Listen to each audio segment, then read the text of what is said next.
Assalamualaikum warahmatullahi wabarakatuh. Ketemu lagi bersama saya Bu Wilda di Najma Channel. Pada kesempatan kali ini saya ingin sedikit berbagi tentang bagaimana cara mengajarkan metode perkalian untuk 6, 7, dan 8. Kita langsung saja ya. Oke, untuk perkalian 6 sama seperti video-video sebelumnya, bahwa pertama konsep awal itu tetap harus kita tanamkan dan harus benar-benar difahami. Setelah itu kita ke sifatnya bahwa dalam perkalian berlaku sifat komutatif. Setelah itu baru kita ke metode. Di sini metode yang saya gunakan adalah menggunakan jari. Jadi di sini nanti 1, 2, 3, 4, 5, 6, 7, 8, 9, 10. Gitu ya. Oke, untuk 6 itu posisinya seperti ini. Berarti ada 4 jari yang dilipat. Atau kita juga bisa, 6 itu sama dengan 10 minus 4. Sehingga nanti ada 4 jari yang dilipat ketika 6 akan menjadi patokan. Oke. Misal, saya mau menghitung 6 dikali 9. Maka, jika kita 6 jadi patokan, 9 jadi posisi. Ya. Karena 6 jadi patokan, berarti nanti akan ada 4 jari yang dilipat. Sedangkan posisinya ada di jari ke-9. Tuh 2, 3, 4, 5, 6, 7, 8, 9. Berarti ini kita lipat. Karena tadi 6 patokannya, maka akan harus ada 4 jari yang dilipat. 1, berarti kurang 3 ya. Dan yang dilipat adalah sebelumnya, jari sebelumnya, atau jari yang telah dilewati. Jadi kurang 3 lagi ya. Jadi ini dilipat, 2, 3. Sudah ada 4 jari yang dilipat. Oke, pakai konsep JKJ, jumlah kali jumlah. Apa maksudnya? Ini. Jari yang telah dilewati, jari yang berdiri yang telah dilewati, ini kita anggap sebagai puluhan. Ini jumlahnya ada 5, berarti 50 ya. Sedangkan jari yang belum dilewati, ini kita anggap satuan. Tapi kita kalikan dengan yang dilipat. Berarti 1 kali 4, 4. Kemudian kita jumlahkan, jadi 54. Sehingga 9 dikali 6 adalah 54. Paham? Kita ke contoh yang lain ya. Di sini saya punya 6 kali 8.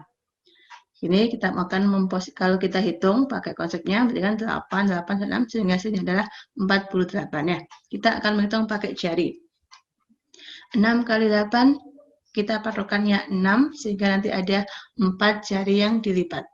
Kemudian posisinya jari ada di jari ke-8. Oke. Jari ke-8, 2, 3, 4, 5, 6, 7, 8. Di sini ya. Oke. Karena ada 4 jari yang dilipat, ini masih 1, berarti tambahin 3 lagi. 1, 2, 3. Jari yang berdiri, yang telah dilalui, ini kita anggap puluhan, berarti berapa? 40. Sedangkan jari yang di sini, yang belum kita lalui, kita anggap sebagai satuan. Kita kalikan dengan yang dilipat. 2 dikali 4, 8. Kita jumlahkan jadi 40 ditambah 8. Jumlahnya adalah 48. Mudah. Bisa difahami? Oke. Berikutnya untuk perkalian 7. Untuk perkalian 7 konsepnya sama dengan 8. Jadi 6, 7 sama dengan 6. Jadi 6, 7, 8 ini semuanya konsepnya sama. Sekarang kita coba 7. Kalau jari kita pakai 7 berarti gimana? Buat 7. Ada 3 jari yang dilipat. Atau bisa juga 7 itu 10 minus 3. Berarti nanti ada 3 jari yang dilipat. Oke.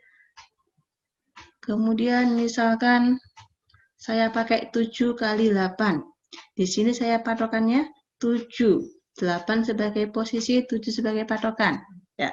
Sehingga karena 7 berarti nanti ada 3 jari yang dilipat. 8, di mana posisi 8? Sini 8.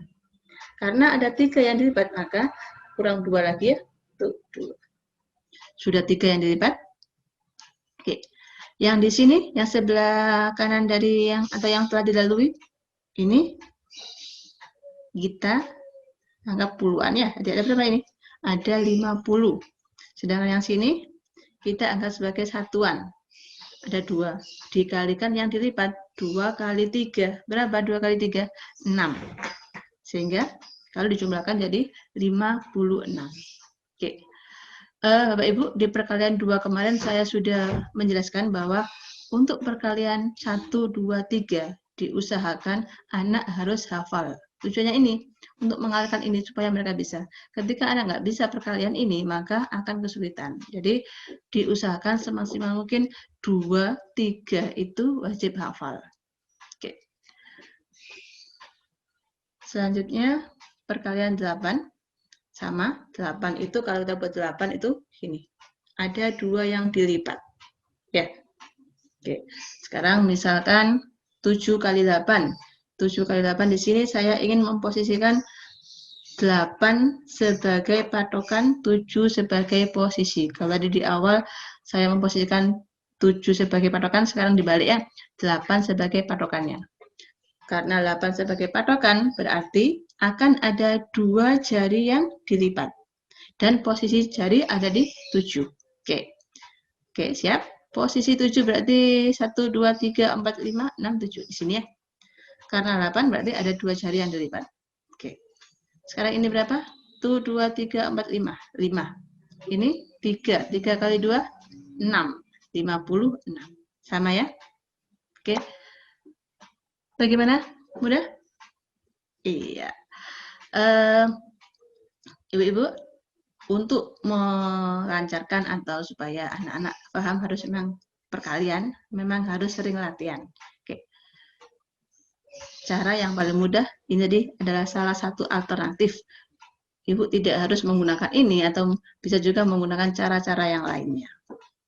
Jadi kita cek atau kita pahami mana cara atau metode yang bisa lebih mudah diterima atau diterapkan si anak. Dan alangkah baiknya ketika anak itu hafal. Tapi dengan bertahap, jangan langsung dipaksa. Dengan sering latihan, sering ditanya, ya dengan sendirinya anak-anak akan sering hafal. Jadi, tapi sekali lagi setelah dia paham konsep perkalian. Jadi jangan sekali-kali mengajarkan hafalan ke anak tentang matematika. Matematika itu konsep tadi harus ditanamkan pengertian pemahaman. Baru untuk cara perkaliannya atau keterampilan perkaliannya itu bisa kita mulai atau kita ajari dengan cara hafalan, tapi bertahap, jangan langsung karena ketika langsung disuruh menghafalkan semuanya nanti akan terbebani sehingga anak-anak nggak suka dengan matematika. Jadi bertahap. Oke, demikian sharing dari saya, semoga bisa bermanfaat. Di video berikutnya nanti kita akan bahas tentang perkalian 9, 10, dan 11. Terima kasih sudah menonton video ini. Dan saya akhiri. Assalamualaikum warahmatullahi wabarakatuh.